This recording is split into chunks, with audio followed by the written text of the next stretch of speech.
10 basic rules for better living. If you will inscribe these suggestions deeply and firmly upon the tablets of your memory, life will be easier and more purposeful. 1. Stop worrying. The popular idea that a worrier is a thoughtful and conscientious citizen is false. The Egyptians realized this when they included worry among the cardinal sins. Do not confuse thoughtfulness and worry. The thoughtful person plans solutions, but the worrier merely dissolves in his own doubt. If you think straight, you will have less cause for worrying. The worrier not only suffers the same disaster many times, but undermines his health and annoys all others with whom he comes into contact. There are many things in this world that require thoughtful consideration, but there is really nothing to fear but fear. 2. Stop trying to dominate and possess your friends and relatives. Each of us likes to feel that he is running his own life. The moment we recognize the rights of others to seek life, liberty, and happiness according to their own dreams, hopes, and aspirations, we begin to conserve our own resources. It is very debilitating to give advice which is ignored or rejected, and equally disappointing to attempt to possess and dominate persons who immediately resent and combat our dictatorial tendencies. We are hurt when they do not see things our way.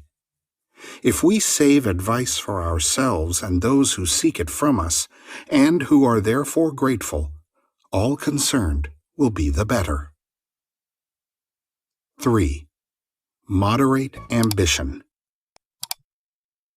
There is a tendency to overlook natural and simple blessings while we plunge on toward distant goals. Each individual has certain capacities. If he can recognize his own abilities and work with them, he can attain personal security. If, however, he is constantly seeking that which is not reasonably attainable, he can never know happiness or contentment. The wise man observes the disastrous results of uncontrollable ambitions and chooses moderation. It is not necessary to be famous in order to be happy, nor must one be the leading citizen in the community in order to gratify one's social instinct. The ambitious usually pay too much for what they get, and are the more miserable after they get it. 4. Do not accumulate more than you need.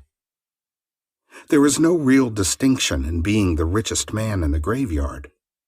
Many earnest citizens act as though there were pockets and shrouds. We are supposed to have outgrown the primitive belief that we should bury a man's goods with him so that his spirit might enjoy them in the afterworld. Here again, the middle course is the wisest. Let us reserve some of our energy for enjoyment, and not give all of ourselves to the task of accumulation. Many a man who has made $1 million has not lived to spend it. A rich life can be more practical than a monumental bank account. 5. Learn to relax. Great tension is an abomination. The more tense we become, the more stupidly we are likely to act, and, according to the old Buddhists, stupidity is a cardinal sin. Today, many so-called efficient people are perpetually on the verge of a nervous breakdown. This is not so likely to be due to overwork as to unreasonable driving impulses from within themselves. Some say that they are overtaxing their resources to keep their jobs or to maintain extravagant families. Whether you believe it or not, you are a better producer and a better provider if you do not collapse from psychic exhaustion at some critical moment when you are most in need of good health. If your associates do not realize this, they may be in need of practical counsel. 6. Cultivate a sense of humor. As never before, we must brighten and lighten the corners where we are. The more seriously we take ourselves and our responsibilities, the duller we become. It is a saving grace to realize that, although living is a serious matter, we can take it too seriously. Also bear in mind that genuine humor is not bitter, cynical, or critical. It is the ability to laugh with the world and not at the world. If we must laugh at someone, let it be ourselves. Humor is a spice to living. It adds flavor to work, zest to play, charm to self-improvement, and proves to others that we have a security within ourselves. A sincere, happy laugh, like the joyous rippling of children's laughter, relieves tension and restores good nature. Incidentally, it makes friends and inspires confidence. 7. Find a reason for your own existence. Unless you believe in something bigger than yourself, have some purpose more vital than accumulation or advancement in business or society, you are only existing, not living. A simple pattern is to realize that the laws of nature that put you here seem to be primarily concerned with growth. You are a success to the degree that you grow, and you grow to the degree that you become a wiser, more useful, and more secure person. In other words, we live to learn, and by this very process we learn to live. Broaden your horizon, develop an interest in all that is fine, beautiful, and purposeful. Great internal good comes from the love for music, art, great literature, broad philosophy, and simple faith. Strengthen the inside of your nature, and the outside will be better. 8. Never intentionally harm any other person. Never by word or deed return evil for good or evil for evil.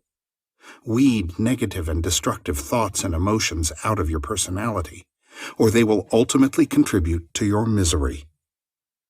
As we look around us, we see the tragic results of individuals and nations that harbor grudges or nurse the instincts for revenge.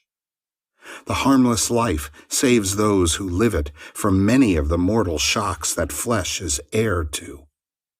Our critical attitudes and our long memories of evils that others have caused only reduce our present efficiency and endanger health and vitality.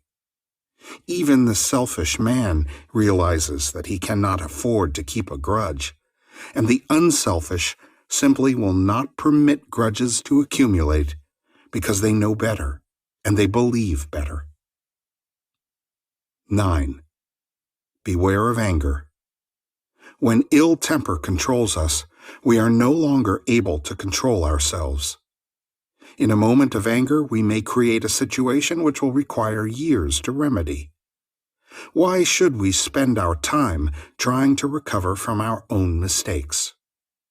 If we disapprove, let us state our case simply and quietly, and remember that we should never try to correct another when we have already committed a fault as great as his.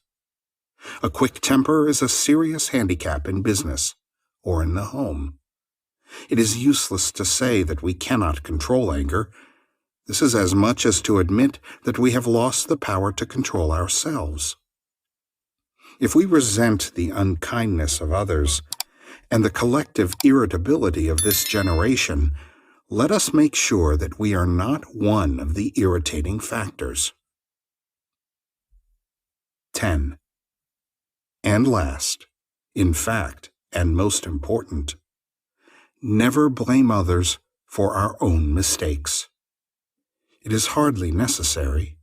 Each of us seems to have an incredible capacity to do things badly and select unwisely. Actually, we are in trouble because we have not made constructive use of the power and abilities which we received as a birthright. Others can hurt us only while our own inner life is too weak to sustain us in the presence of trial or test.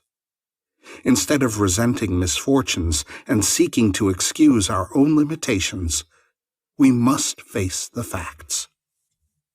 Either we are stronger than the problem and can solve it intelligently, or the problem is stronger than we are, and the only solution is to increase our own strength. Others are not to blame for our unhappiness. Each man must seek his own peace of mind, and, as the Arabian Nights so well expressed it, happiness must be earned.